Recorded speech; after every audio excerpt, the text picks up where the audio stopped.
Today I'm going to talk to you about the lack of care for Alzheimer's patients and their family in the Carbon-Schuylkill area. By the end of my speech, you will understand there is a need specifically for this type of care. What is the face of Alzheimer's? It can be a grandparent, parent, friend, co-worker, or neighbor.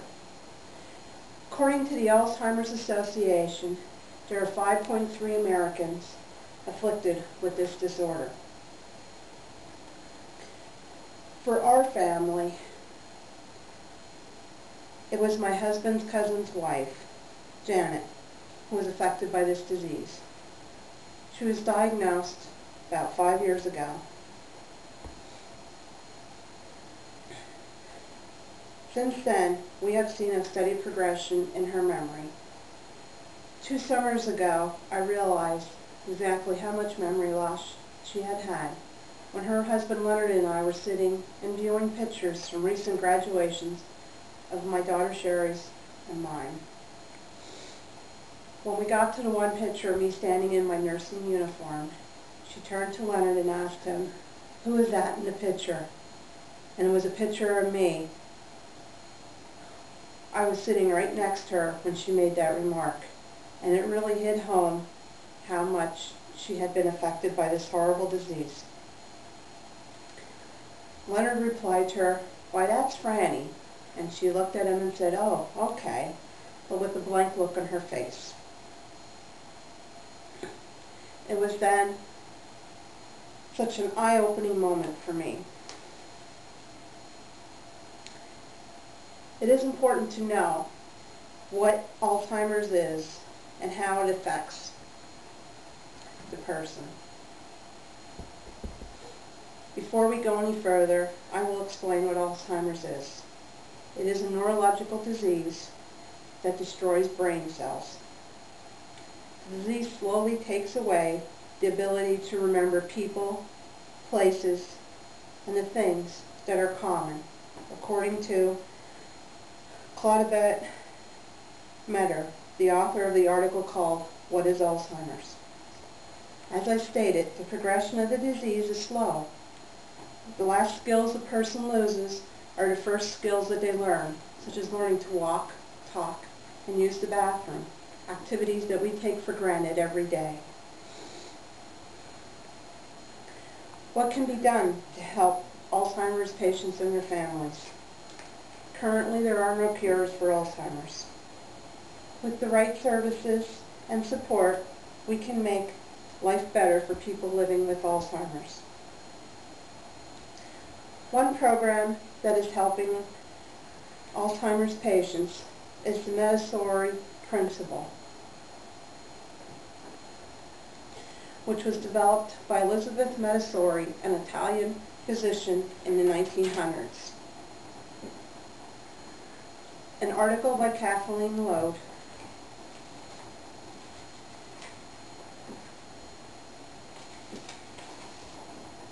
explains ideas that can be used to help the Alzheimer's patients in this program. To explain it properly would take more time than I currently have, so I'm going to give a brief description of how the program works. The patient's family is encouraged to participate by designing a memory album for the affected person. This album contains pictures, special memories that the person has, such as people, events. They use color, fabrics, and words to describe the events, and a person can look at the album. When you open up the albums, the first picture they see is one of their cells. It tells who they are, who their parents were, and where they were born. From there, the album goes on to describe family, special events they had, spouses, different items like that, just to reinforce what memories that person still does have.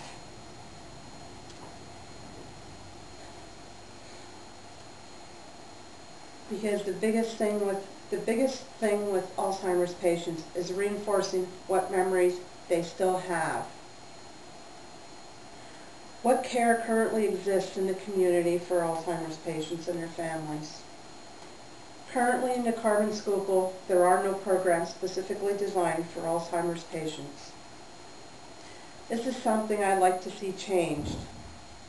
These people need support for long-term care of the affected family member, as these patients can live relatively long times as long as they have no other pre-existing comorbidities, such as heart disease or cancer.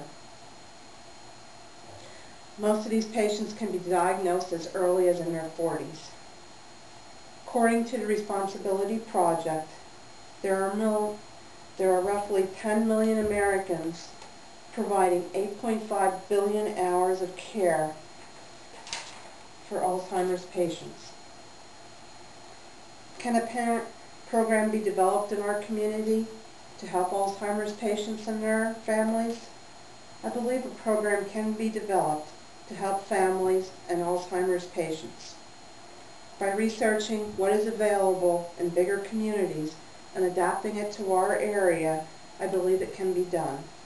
It will take many hours to develop, but the benefits will be great. It can provide respite care for the families by using individuals trained in the care of Alzheimer's patients.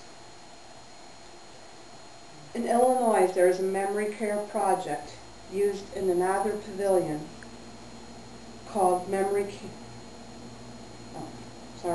according to Nursing Home magazine, which uses the Montessori program with their Alzheimer's patients.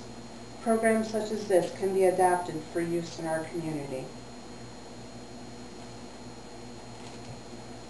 With more people living to older ages and being diagnosed with Alzheimer's, it is becoming more important to offer such programs. The healthcare community can help by designing such programs. Hopefully one day a cure will be found and such programs will not be needed. But until then, it is important to give care and support to Alzheimer's patients and their families.